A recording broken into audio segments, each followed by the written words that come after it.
Dr. Zakir, some scholars say that smoking is haram. I'd like to know what's your opinion. And does smoking invalidate the fast?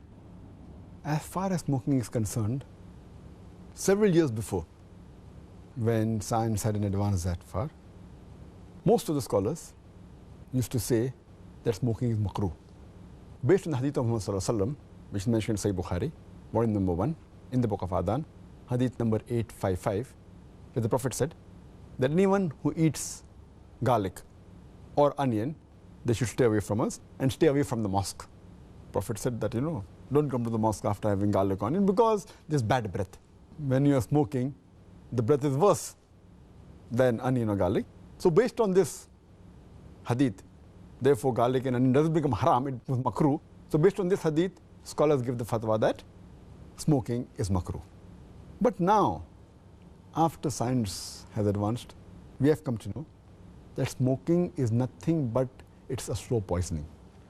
Tobacco in any form, whether smoking, cigarettes, whether bedi, whether tobacco in Huqqa, whether chewing tobacco, all forms of tobacco contain nicotine and tar.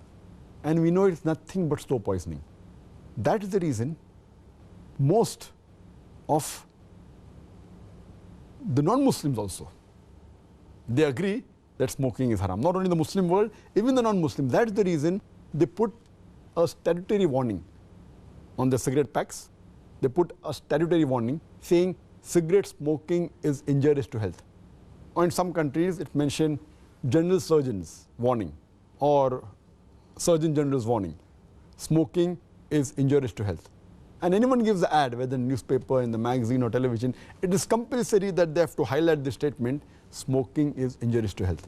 So I'm not talking about the Muslim world, even the non-Muslim world agrees that smoking is nothing but slow poisoning.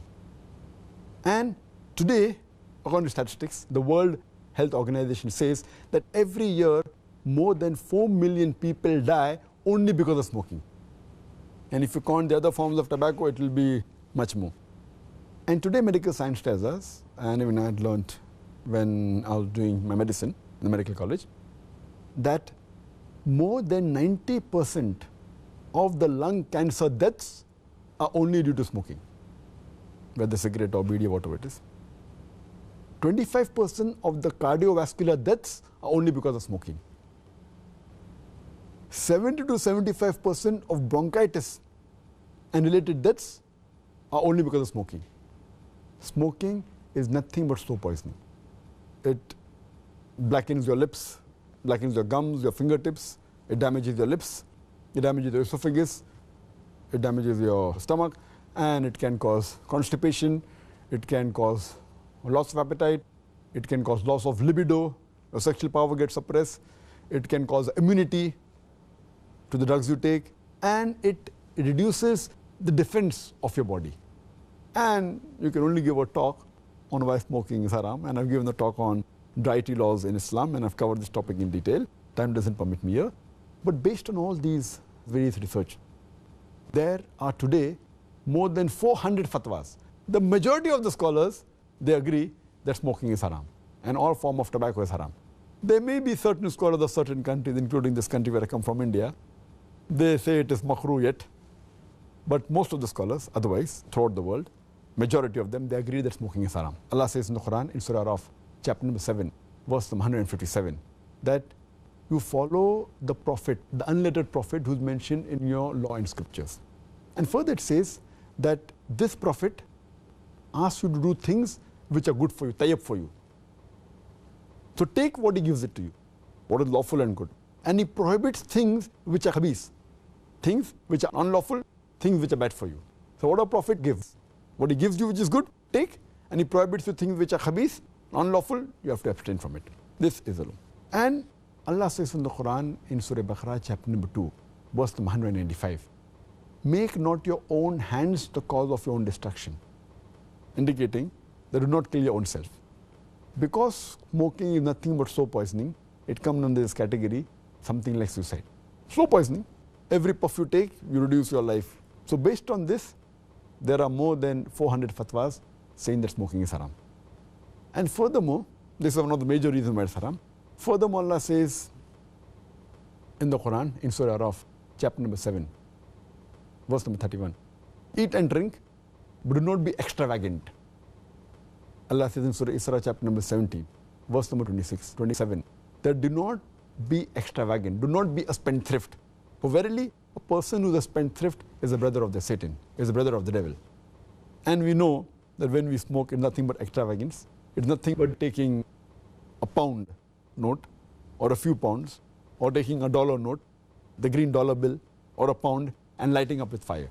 When we smoke, when we light the cigarette, it's nothing but burning money, whether it be rupees, whether it be dollars, whether it be pounds, whether it be riyals. It's nothing but extravagance, which is haram in Islam. And you can give a list of reasons why it's haram. But just to cut it short, one more reason, that you cannot harm your own neighbor. You cannot harm your own brother.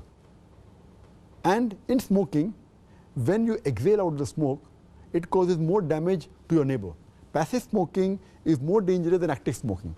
When the person who smokes, when he exhales out, if the person who's a neighbor inhales the smoke, it causes more damage to him than the person who smokes. That's the reason many countries like Singapore, etc., they've banned smoking in public places. In your personal house, you can do it. In public places, in government places, smoking has been banned. So based on this, it's haram. So smoking is haram.